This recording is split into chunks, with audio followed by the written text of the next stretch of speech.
We are back and welcome to Module 2. We are going to be exploring having needs. And so this is a big discussion. And I think the idea of attachment theory is really big in our industry today. So our needs are super important. Needs are how we feel loved and valued in a relationship. The exploration of them with a partner who then tries to meet those needs builds trust in a relationship. So our needs are very critical for the long-term health of a relationship. So if we don't know what they are, if we're not sharing them in the right way, that gets them met, we are really going to be setting ourselves up for failure in a relationship. So one of the most common things that I see as a couples therapist is that we will have one person who is what we call a withdrawer.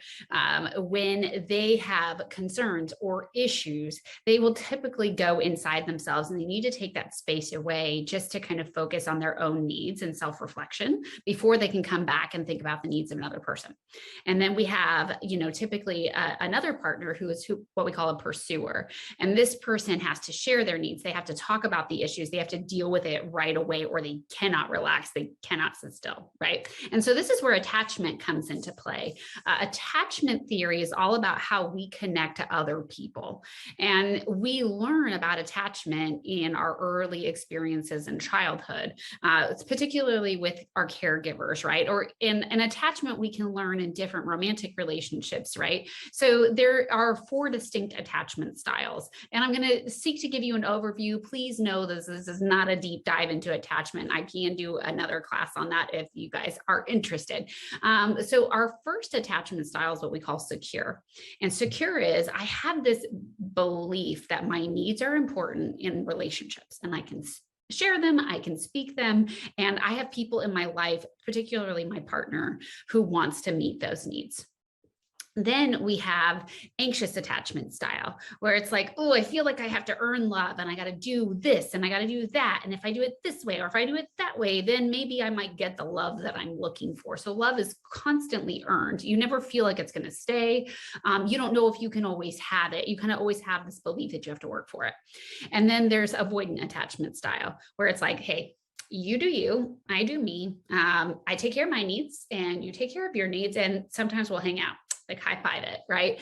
And that really comes from a place of like growing up or in other relationships where you felt like having needs wasn't important, or if you shared them, nobody ever followed through on them. So you had to learn to be hyper independent. And then there is what we call disorganized attachment. Disorganized attachment is where we kind of vacillate in between anxious and avoidant. And this is really a trauma-based part of attachment theory, because it's like, I believe that I want love and I believe that I want to share my needs, but I also don't trust people to meet them. So as much as I want them, it's kind of like, I tell you one thing, but you don't get the reaction you think you're going to get out of me. I hype up what a need is going to look like, and then it constantly falls short of expectations. And so we have like a really weird relationship with needs.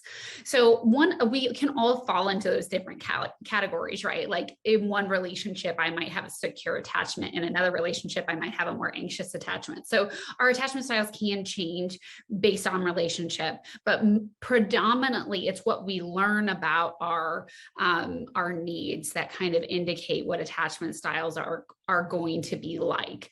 And so when it comes down to it, identifying needs, one, you have to believe that your needs are important. You have to believe that they're valid and worthy of being heard and shared. And there are some times where our needs feel like a lot, right? But most of the time, in my experience, we are told by a partner who has a more avoidant attachment style that our needs are too much, and that makes us anxious. So we don't know how to share our needs effectively. But when I believe that my partner wants to meet my needs and my needs are important, and my partner feels the same, and we operate off that, usually we see a decrease in anxiety or avoidant behavior. So this is something that you have to work through. And honestly, if there's some difficult attachment styles, you need to be working with a counselor that can help you through it. There's a type of modality called emotionally focused therapy, which is a fantastic therapeutic approach that I incorporate in my GABA method work to help when I assess that there are differing attachment styles. Okay. So one, you got to believe that your needs are important. Two, you got to figure out what your needs are. And in many cases, couples will come to me and they either don't know what their needs are, or the way that they share their needs is through the form of a criticism, right? It's like, you don't do this, or I never get this in the relationship. And all I ask for is this. God, how hard is it, right? And so that's because a lot of times our relationships with our needs and our partner's needs is not in a healthy place. So what we want to do is get to the place where we can ask for our needs in a positively stated way. So let me give you an example. Some people might share their needs for loneliness in the form of, you know what, we don't spend any time together. You're always on your phone. And I just feel like you would rather be watching TV away in your room and instead of hanging out with me. Okay. So yes, there are needs sharing there, but they're coming more in the form of criticism.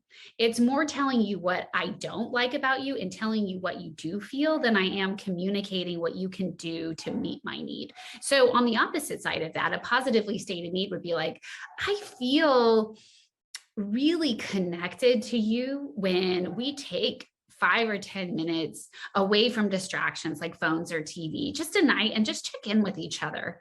And I also really love like taking a once a week or once a month date night with you. Those are things that just make me feel really loved and connected in the relationship. So yes, you can see how I'm asking for the same thing in a completely different way. And I want you to think about which way is going to get heard more. If your partner was coming at you, which way that I just gave as an option would you respond best to? And this takes a lot of work, because in order to figure out your needs, you have to be able to identify your feelings. Our feelings are often the drivers of our needs. So what I like to tell people is you have to get really, really good at being an emotion identifier. So one of the ways that I do this is you can go online on Google or whatever, and you can find what I just Google emotional vocabulary sheet.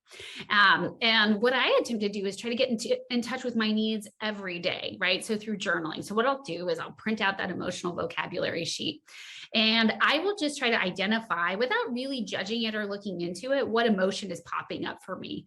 So maybe it's depleted, right? Or maybe it's lonely, or maybe it's sad, or maybe it's resentful. And I want to take that emotion. Those are all what, like, I don't believe that there's negative and positive emotions. I think there just are emotions, but for the sake of trying to teach you this exercise, I'll label these more as like negative emotions, even though that's hard for me to do. But say, like, let's take depleted, right? And I'm identifying that I'm depleted. Well, what would be the opposite of depleted? Well, for me, that might be refreshed. Okay. So then I want to ask myself, what would I be doing? What would I be getting? What would I be experiencing that I would know I felt refreshed? And so I might say, you know, I feel most refreshed when I take a bath, or when I put on my favorite music, or when I go for a walk, or when I journal, or when I go to coffee with a friend. And so the way that I would want to kind of get in touch with my needs is starting to say, like, I want to feel refreshed. And so in order to feel refreshed, this is what's going to get me there. As opposed to saying, I feel really depleted because, you know, I'm doing everything for everybody and nobody tells me thank you. Nobody even notices. Like, again, that is true. Is it getting you anywhere? Is it teaching anybody anything about you and how to make things better? And are you taking personal responsibility in the needs that you need to meet for yourself?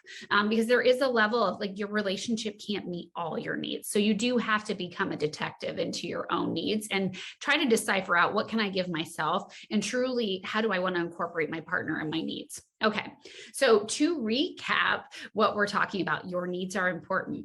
We all have an attachment style, and our attachment styles can be different in our different relationships, but often we learn about our attachment styles through our early childhood experiences and early romantic relationships. And 3, how we share a need is super important. And how we identify our needs is through thinking about the emotions that are driving them. So you are responsible for identifying identifying your feelings. You're responsible for identifying the positive opposite emotion that you would like to experience and how you would get there. And in the Gottman work, we call this, sharing this is what's called the soften startup. The first 3 minutes of a conversation dictate potentially what the ending is going to look like, or largely what the ending is going to look like. So it's I feel about what I need. Okay. So I want to be able to say, I feel depleted because I have been doing way too much and the work stressors and pressures are really heavy on me right now. And I really just need 15 minutes alone to take a bath and have my music. Will you please take care of the kids so I can have some silent time? Okay. Or you can say, I would feel really refreshed knowing that I could go take a bath and have time alone to myself for 15 minutes. I really need you to just make sure the kids are away from the door and focused on a different activity. So you can share the need in either way, right? But you just want to make sure that you are not using criticism. You're not telling your partner all they're doing wrong, but you're giving them education and insight into what's moving forward. Again, if you're a partner and you are struggling with needs, this might be a time to get a counselor involved, because if needs have gone unmet for a really long time, or the way in which they've been shared has not been healthy, you are looking at potentially some trust issues that have developed around the vulnerability of sharing needs. And so it would really be important that you two get some mediation and some support to help you walk through this. All right, I'll see you in the next module.